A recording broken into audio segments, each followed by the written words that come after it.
یہ نہ سمجھنا کہ تو ہی پلوان ہو، تسی پلوان نہیں ہو، کریم ہے۔ ہاں کبھی کوئی سے وہم میں نہ پڑ جانا کہ میں بہت بڑا پہلوان ہوں، کوئی پہلوان نہیں ہے، وہ کریم ہے۔ ایک گناہ جو ماں پیو دیکھے دیوے دیس نکالا، لکھ گناہ پیا میرا مولا ویکھے پردے پاون والا۔ ہاں ان بطش ربی کا لشدید، بے شک تیرے رب کی پکڑ بڑی سخت ہے، وہ کریم ہے حضرت، اس لیے تو چل پھر رہے ہیں حضرت۔ آپ فرماتے ہیں جب دوسرے دن بھی ٹالا نا تو بی بی صاحبہ تھوڑی غصے میں آ گئی، اور غصے میں آ کے کہتی ہیں حبیب اب جب کل جائیں گے نا تو جاتے کام نہ شروع کر دیجئے گا، پہلے اس سے 2 دن کی مزدوری لیجئے گا، اگر تو دے نا دے مزدوری وہ تو پھر کام شروع کریے گا، اگر نہ دے تو اس کا کام نہ کرنا، پھر کسی اور کا کرنا جا کے۔ اب بدلے یہ کوئی صوفی سمجھے گا کہ یہ تیر کیسے یہاں آ کے لگتا سیدھا حضرت، کیونکہ حضور بلے شاہ نے کہا تھا نا سونے ملن ہزاراں ایسا نہیں یار وٹانا، ایسا نہیں یار وٹانا۔ ہاں ہم نے نہیں، ہم تو جان دے دیں گے، ہم نے نہیں یار کا در چھوڑنا کوئی۔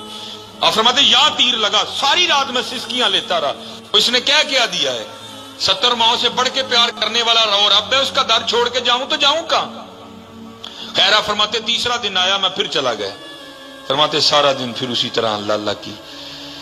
کہتے جب رات پڑی نا تو بڑا پریشان، وہ حبیب وہ 2 دن تو اس کو ٹال لیا، آج اسے کیا کہہ کے ٹالنا ہے، پتہ نہیں وہ آگے سے کیا بولے گی، کچھ ایسا ہی نہ بول دے جو مجھ سے سنا ہی نہ جائے۔ آپ فرماتے میں نے کہا گھر جاتے ہی نہیں، باہر ہی بیٹھ جاتے ہیں، جب آدھی رات ہو جائے گی نا سو جائے گی تو دیوار پھلانگ کے گھر چلا جاؤں گا۔ آپ فرماتے میں باہر بیٹھ کے نا پھر ذکر الہی میں مشغول ہو گیا۔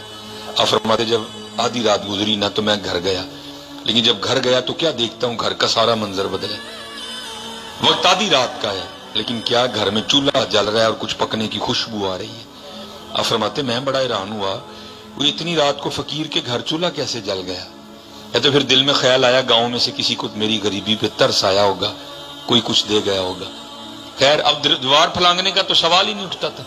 اب فرماتے میں نے جا کے نا دروازہ کھٹکھٹایا، بیوی نے دروازہ کھولا، لیکن آپ فرماتے جب دروازہ کھولا تو کیا دیکھا، بڑی خوش ہے، کپڑے بھی اس نے نئے پہن رکھے ہیں۔ فرماتے میں بڑا حیران ہوا، اتنی خوش کیوں ہے، یہ نیا لباس کہاں سے خریدا اس نے؟ اب فرماتے سوال میں نے خود سے کیا لیکن جواب وہ دیتی ہے، کیا کہتی ہے، او حبیب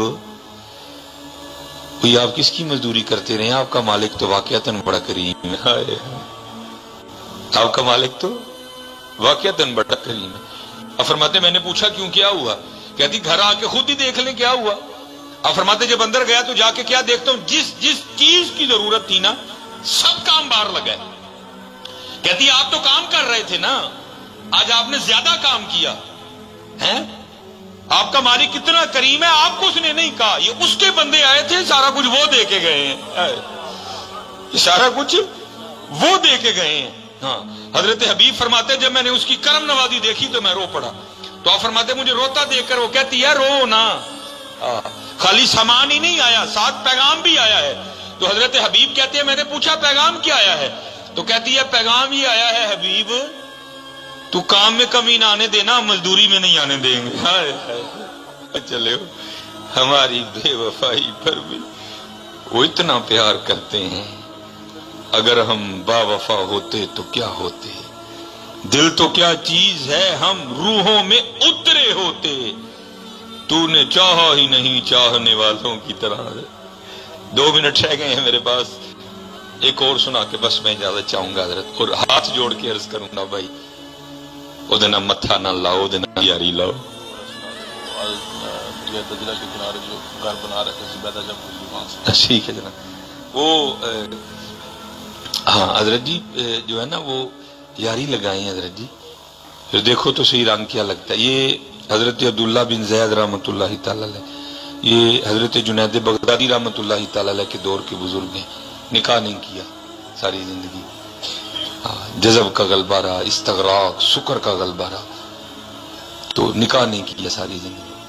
تو ایک دن بڑھاپا آ گیا، ایک دن بیٹھے حدیث پاک پڑھ رہے تھے جس میں حضور نبی علیہ السلام نے ارشاد فرمایا جس کا مفہوم ہے کہ جنت میں کوئی شخص بھی تنہا نہیں ہوگا، جو یہاں نکاح کی عمر کو پہنچا نہیں، پہلے انتقال ہو گیا، یا پہنچا نکاح کر نہیں سکا، تو اللہ جل شانہ جنت میں ان مسلمان مردوں اور عورتوں کا آپس میں نکاح کر دیں گے۔ اور کیونکہ جنت میں ہر جنتی شخص کی عمر 30 سال ہوگی، ٹھیک ہے جی. تو دل میں خیال آیا بھائی یہاں تو نہیں ہوا تو اب آگے تو ہونا ہی ہے نا. تو دل میں یہ خیال آیا پتہ نہیں جنت میں میری بیوی کون ہوگی. تو لکھا ہے کہ حضرت نے اللہ کی حضور دعا کی، یا اللہ یہاں تو تیری محبت میں گزر گئی، لیکن تیرے محبوب فرما رہے ہیں کہ جنت میں نکاح ہونا ہی ہونا ہے. تو یا اللہ مجھے اتنا تو بتا کہ جنت میں میری بیوی کون ہوگی، کون میری شریک ہوگی جنت میں. تو آپ فرماتے پہلی رات دعا کی تو دعا قبول نہیں ہوئی. فرماتے دوسری رات پھر کی، قبول نہیں ہوئی. تیسری رات جب کر کے سویا نا تو خواب میں کیا دیکھا، ایک سیاہ فام عورت ہے کالے رنگ کی، اور وہ خواب میں کہہ رہی ہے کہ میں میمونہ ولید ہوں اور میں بصرہ میں رہتی ہوں. بیدار ہوئے، آنکھ کھلی، وقت تہجد تھا، نماز تہجد ادا کی، نماز فجر پڑھی، سواری لے کے بصرہ چلے گئے. بصرہ والوں نے حضرت کا بڑا پرتپاک استقبال کیا. وہ ایک مرید کے گھر میں بیٹھے، لوگوں نے عرض کی حضور آج بغیر بتائے کس طرح آنا ہوا. تو آپ فرماتے ہیں یار یہ تو بتاؤ تمہارے بصرہ میں کوئی میمونہ رہتی ہے؟ لوگوں نے عرض کی حضور رہتی تو ہے، تو آپ نے کیا کرنا ہے؟ آپ نے فرمایا میں اسی سے تو ملنے آیا ہوں. لوگ حیران ہو کے کہنے لگے حضور آپ اس سے ملنے آئے ہیں؟ آپ فرماتے میں نے کہا کیوں، اس سے کوئی مل نہیں سکتا؟ حضور وہ تو دیوانی ہے، لوگ اسے پتھر مارتے ہیں. اور حضرت یہ بھی کمالی رنگ ہیں، سنگ ہر شخص نے ہاتھوں میں اٹھا رکھا ہے، جب سے تو نے مجھے دیوانہ بنا رکھا ہے، کڑی اس شخص پہ بھی محبت میں گزری ہوگی، نام جس نے بھی محبت کا سزا رکھا ہے. فرماتے ہیں حضور لوگ اسے پتھر مارتے ہیں. اور فرماتے ہیں میں نے پوچھا پتھر کیوں مارتے ہیں؟ حضور کام اس طرح کی کرتی ہے، کیا کرتی ہے؟ تو حضور اگر کوئی رو رہا ہے نا وہ اسے دیکھ کے مسکرانا شروع کر دیتی ہے، اگر کوئی مسکرا رہا ہے تو وہ اسے دیکھ کے رونا شروع کر دیتی ہے. لوگ پتھر مارتے ہیں اس کو، وہ دیوانی ہے، آپ نے اسے مل کے کیا کرنا ہے؟ اور حضور اس کی دیوانگی یہاں تک بڑی ہوئی ہے کہ اجرت پر وہ ہماری بکریاں چراتی ہے. آج بھی وہ ہماری بکریاں لے کے جنگل گئی ہے، اور ایسی دیوانی ہے بس جتنی ضرورت ہو نا اتنے رکھ لیتی ہے، باقی اللہ کے راستے میں صدقہ کر دیتی ہے. آپ آرام فرمائیں، عصر کے بعد لوٹ آئے گی. حضرت فرماتے ہیں میں نے کہا بھائی عصر کس نے دیکھی ہے، یہ بتاؤ جنگل میں کس سائیڈ پہ گئی ہے؟ عرض کی حضور نہ جاؤ، بڑا خوفناک جنگل جی، وحشی درندے بڑے جے، حشرات الارض بڑے نے، نہ جاؤ. حضرت فرماتے ہیں میں نے کہا نہیں، بتاؤ کس سمت گئی ہے؟ سمت بتائی گئی. آپ فرماتے ہیں میں جنگل میں چلا گیا. آپ فرماتے واقعی بڑا خوفناک جنگل، بھرا پڑا شیروں سے، وحشی درندوں سے. کہتے میں نے حیران ہو کہ خود سے سوال کیا، اے عبداللہ بڑی بات ہے، وہ اس جنگل میں جہاں پیر اٹھاؤ تو آگے شیر کھڑا ہے، وہ کیسے بکریاں چرا رہی ہے؟ خیر آپ فرماتے جو جگہ بتائی گئی تھی نا میں وہاں پہنچ گیا، لیکن آپ فرماتے جب وہاں پہنچا تو دو حیران کر دینے والے منظر تھے. پہلا، میمونہ آئی تو بکریاں چرانے تھی، لیکن بکریاں نہیں چرا رہی تھی، وہ تو اس جنگل میں لوگوں سے چھپ کے مصلی بچھا کے نوافل پڑھ رہی تھی.